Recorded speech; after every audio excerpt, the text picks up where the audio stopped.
younger, I used to be bullied, kind of, and I took it to heart. I was upset all the time.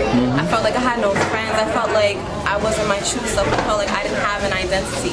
When I read this book, you know, after a while, I was still feeling kind of like, I felt a little better, but then once I started reading it and I kept going and I kept going, I was like, wow, I understand, like, other people went through this same exact way. So when I read this, I was like, I'm not the only one who's been this way. And it made me feel better, like this happens to everybody.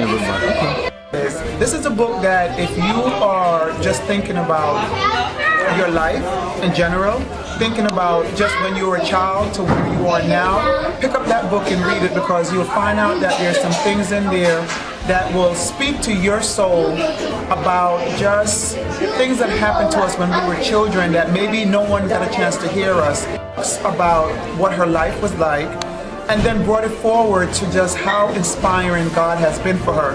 Not to say that at first she wasn't kind of sad and thinking about it, but then after a while she started realizing that God made us, and if God is there, He loves us and He wants us to tell our story, and He wants us to bless other people with our stories.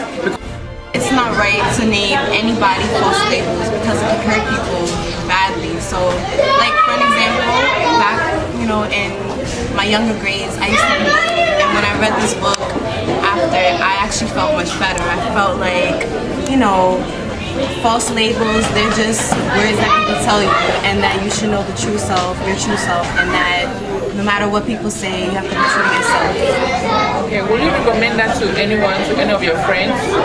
Would I come? If you could recommend a book to any of your friends?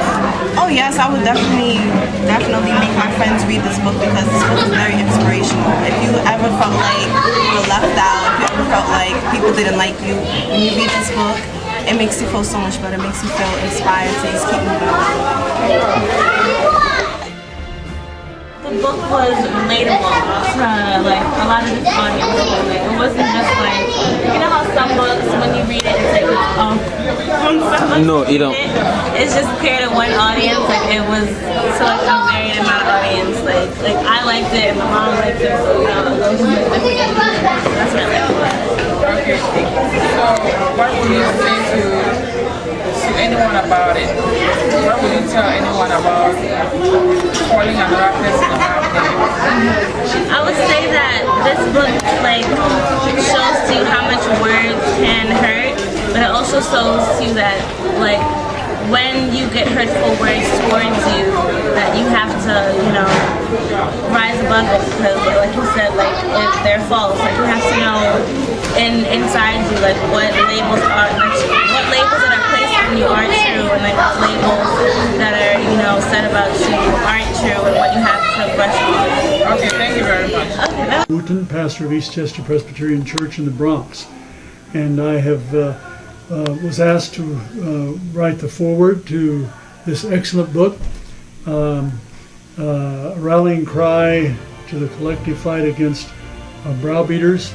There are so many aspects of this book which need recommendation, but the one that I would particularly recommend and emphasize is the way Marie Claire outlines and describes the problems that accompany bullying of young people. Those problems originate, of course, as we know, often in the home.